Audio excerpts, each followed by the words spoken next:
less acid to digest. And finally, the mark of the intestine is a very key differentiating point.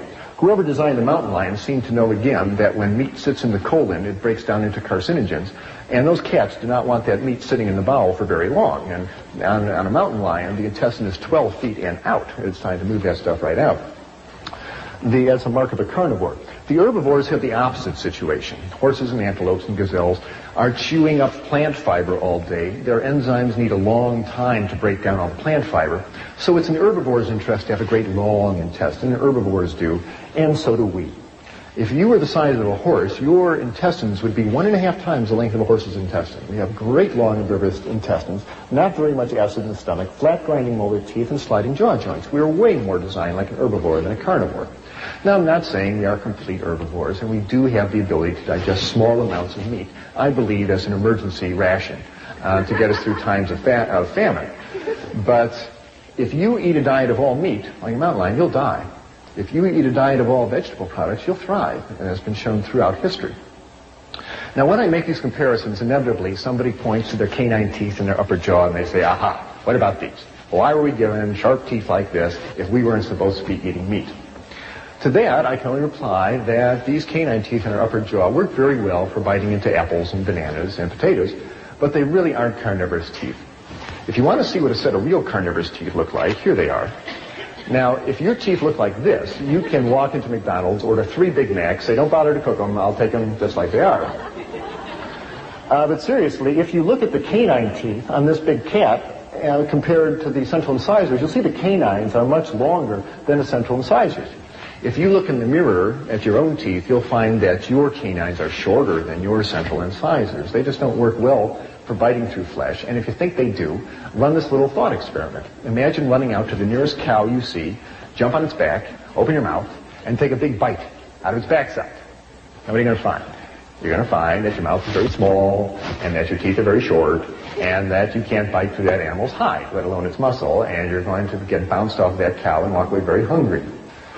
So the effects of an animal-based diet on the human digestive system and the human body have just been disastrous. It has led to an epidemic of clogged arteries, of obesity, of cancer of the colon and the breast and the prostate gland, drains calcium out of our bone and gives us high blood pressure. And fats on the body soak up insulin, and insulin is what you need to burn up your blood sugar. And people who are obese frequently have adult-onset diabetes, and they can't handle their blood sugar. As people get leaner, their fat stores go down, that frees up their insulin, and many patients in my practice have had their diabetes go away because they get nice and lean and they've got plenty of insulin that works. And this has been my experience in my medical practice. When I saw Mr. Phillips and all that fat in his blood, and I decided to change my diet, wonderful things happened. I learned how to make a couple of good breakfasts and lunches and dinners. And I took a walk every day, and something remarkable happened in my body. First of all, most clearly, a 20-pound spare tire of fat around my waist, which I couldn't shake, even though I was running 5 miles a day. That spare tire in 6 weeks just melted right away, and I started waking up in a nice, lean, light body, and it felt great. My cholesterol level dropped down from 220 down to 140. My blood pressure, which had been 150/90, dropped down to 110/70, and it felt wonderful waking up in a nice, lean, light body every day. Well, with that, I knew that there was not only a change in my life, but there was a change in my medical career happening, because there I was learning to be an anesthesiologist, and I was literally spending my day putting people to sleep. And I felt that if I wanted to be a good physician and keep people out of hospitals, it was time to help them wake up. So I had 6 months left in my residency, but I went to the head of anesthesia and said, sir, as much as I enjoy anesthesia, I'm going back to general practice. And I did. And I moved down to Florida, and I opened up a little clinic. But this time I was smart. In the clinic, I put in a little kitchen, because you just can't tell what people not to eat. You got to say, here's what you eat. And I had a vegetarian chef come in, and we showed people twice a week how to cook grains and make salad dressings, and we showed them breakfasts and lunches and dinners. And those people who could eat in that delicious style, and it's delicious, and take a walk every day, noticed the same wonderful changes I did. I'd have them come in the office and step on the scale and get their blood pressure checked. And as the weeks went by, this marvelous downward progression of numbers started showing up on their chart. Their weight would go down by about 2 pounds a week if they were overweight. If they had high blood pressure, the blood pressure would come right on down. If they had high cholesterol, the cholesterol level would come right on down. If they were diabetic, their blood sugars would come right on down to normal. And very happily for me, the dosage of powerful medications I had these people on for their high blood pressure and their diabetes, I could lower them right on down, and in fact, many times, get them off those medications completely, including those for high blood pressure and diabetes, those pills that people are told they must take for the rest of their life. It's not that hard to get someone off high blood pressure pills. Just get all that fat and sodium, which is found in the meats and the dairy products, out of their diet, and most people's high blood pressure comes down to normal. But the best part is, they'd be walking out of the office and they say, you know, doctor, it's nice, my blood pressure's down, it's nice, my cholesterol. You know, the best part, I haven't felt this good in years. I feel light and clean, I got energy, I sleep better, my breath is cleaner, I feel good. And that just warmed this old doctor's heart no end. Medical school never really prepared me for people getting healthy. And yet, there they were, getting healthier right in front of my eyes. It was really exciting to see. Now, the problems that I mentioned with meat, too much fat, too much protein, and no fiber, are common to all meats, whether it be red meat or poultry or fish. Have no illusions. Animal muscle is animal muscle, and they all have too much fat, too much protein, and no fiber. But nowadays, animals are not raised at Old MacDonald's barnyard out in the sunshine, so there's a whole new set of problems because the animals are raised on factory farms in conditions of tremendous overcrowding. These animals are fed grains that are sprayed with herbicides and pesticides. These are fat-soluble substances that concentrate in the flesh and the eggs and the milk of the animals. And the largest amount of pesticides and hydrocarbons coming into your diet are not those sprayed on fruits and vegetables. They comes in meats and dairy products. And if you want to decrease the amount of pesticides you eat, consider cutting down the amount of animal products you eat. The animals in factory farm systems are fed tremendous amounts of antibiotics. When you feed antibiotics to animals, they grow bigger and they are less prone to infection. And half the antibiotics made in the United States, 30 million pounds of them a year, are fed to animals in their feed. Well, what happens when you feed a potent animal, when you feed an animal a potent antibiotic like lincomycin, tetracycline, sulfonamides, ampicillin? What happens? Well, what you do is you kill off the antibiotic, you kill off the bacteria in that animal's intestines that are susceptible to the antibiotic. What do you leave behind? The roughest, toughest antibiotic-resistant bacteria going. And they have names like Salmonella, Shigella, Clostridia. You eat an underdone piece of chicken or burger with Salmonella bacteria on it, you're going to be very sorry. It rips up the lining of your intestine, gives you a bloody diarrhea. If you're an adult, it'll put you in the hospital with an intravenous going. And if you're a child, it'll dehydrate you and kill you. On this continent, over 4 million people every year get sick with salmonella food poisoning, largely from eating poultry and meat. The chicken carcasses are brought into the kitchen and slopped around all over the cutting board, and it contaminates the utensils in the kitchen. And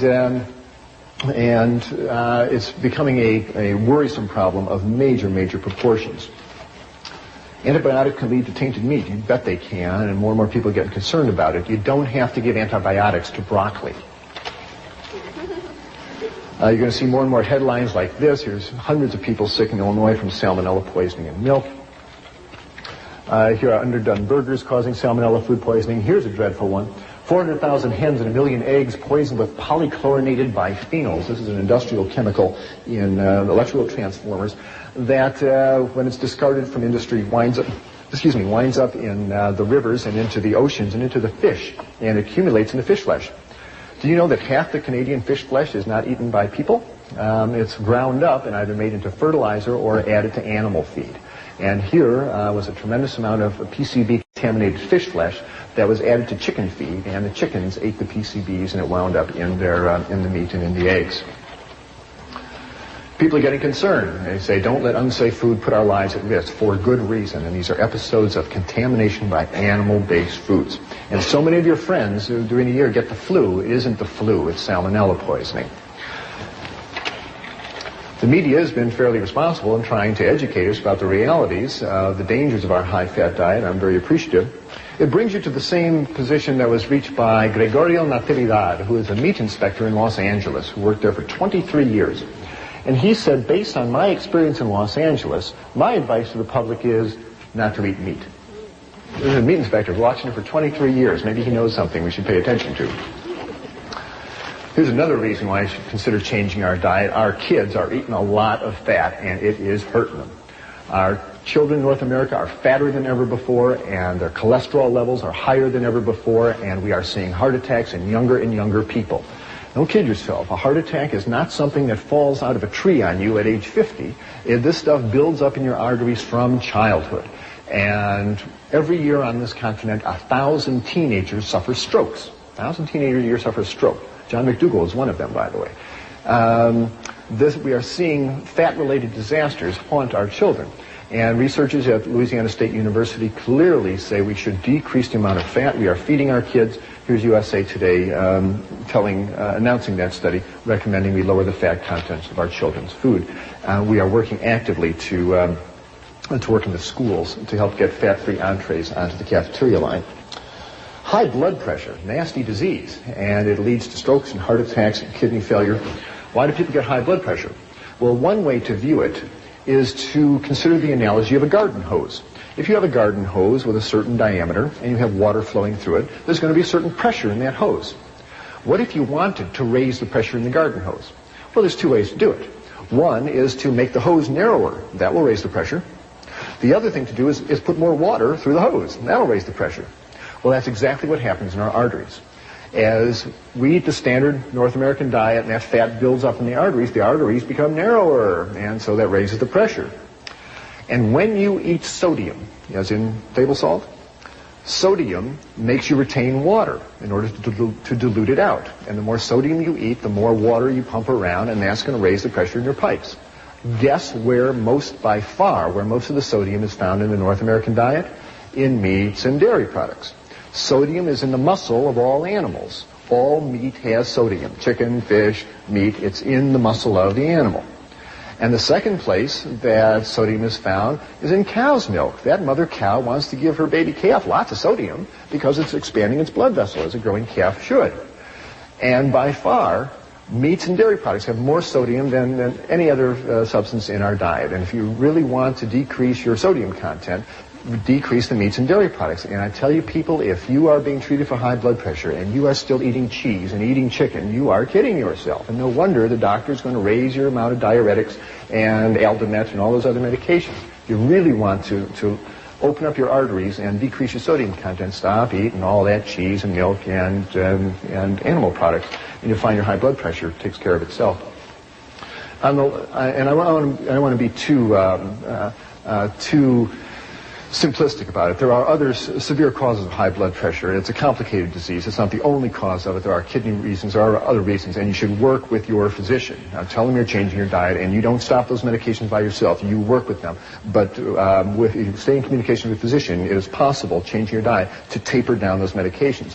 And I've found numerous times the doctor better taper down those medications because as people change their diet, reduce the fat and salt, the potent medications we have them on become too strong, and people start passing out when they stand up. It's important that the doctor tapers down the medication. So tell him or her that you're reducing your sodium content and work with them. You'll often be able to get off your medications or at least substantially reduce them. Premenstrual syndrome, PMS. Whoever thought that had anything to do with diet? Certainly does. When a woman eats animal fats, again, that substance prostaglandin 2 is released in her body, and prostaglandin 2 makes the uterus constrict, it makes her retain fluid, it makes her get irritable. Premenstrual syndrome. I can't tell you how many women in my practice, when they've eliminated the meats and dairy products for other reasons, for blood pressure reasons or obesity reasons, a few months later they're walking out of the office and say, you know something, by the way, my PMS went away. My last 3 periods haven't bothered me at all. Isn't that amazing, doctor? No, it's not amazing. The lady stopped running fat through her bloodstream and changed her prostaglandin balance, and her body's a lot happier.